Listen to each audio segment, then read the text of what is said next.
So, tons to put to Esther and Stephen. Can I just ask you, Esther, first of all, were you surprised that your leader refused to call Sarah Perchin's remarks racist? I think what she was saying, I want to talk about the substance and not all the time be talking about reform. I think if you want to know if somebody was being racist, what their underlying intentions were, get Sarah Perchin on the show. And what do you think? What do you think? Well, what was she trying to point out?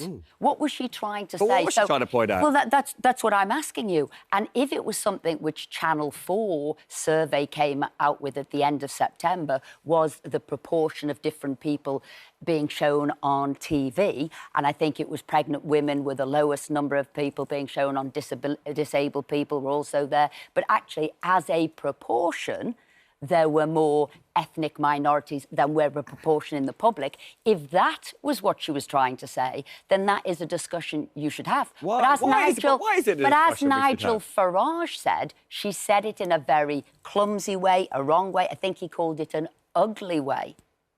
But I think if we're not allowed to talk about things, question things, and that's also where other people will have an opinion, and they will deem whether it's right or not what you say. But you're trying to close, what, conversation down? No, I'm not. I'm not Okay. trying to close it down. I'm trying to have a conversation about what her motives were. And that's what I'm asking. What was it?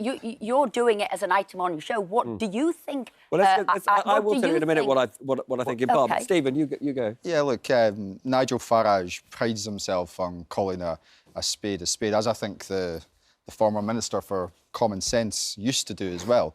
If something's racist, you say it's racist because there are young people right across these aisles in the communities that we represent and Sarah Perchin represents who need to know that their politicians don't accept that as reasonable language. We have a responsibility to ourselves, but also the communities that we represent, to call out hate when we see it. So I have no issue in saying it's racist. What I have an issue with is the fact that the Conservative Party and indeed Nigel Farage today are unable to say that. And I think that that's something that the public will reflect upon very heavily. And if I just got 2% in the polls, I certainly wouldn't be sitting here as an apologist for what Sarah Perchin said. I mean, so one of the things that companies say, so if you look at some of these adverts, they basically have mixed-race households, and they think that's a very good way of appealing to the maximum number of people with an advert, and they're not trying to simply reflect,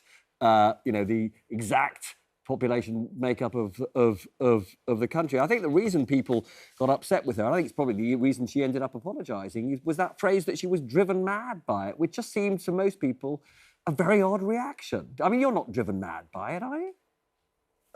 Esther, you're not driven mad by these adverts. I have, but I've never said this. No, I'm just saying. But do you not accept that it's a very odd thing to say? I agree. I said with what Nigel said, it was a very clumsy, ugly way of what you said. All I was wondering about, hence I asked you, is what was she trying to say? Was it because it was a phone-in and she got her words wrong and therefore the intent there wasn't there, which is what Nigel was saying? Or was she trying to raise a bigger question?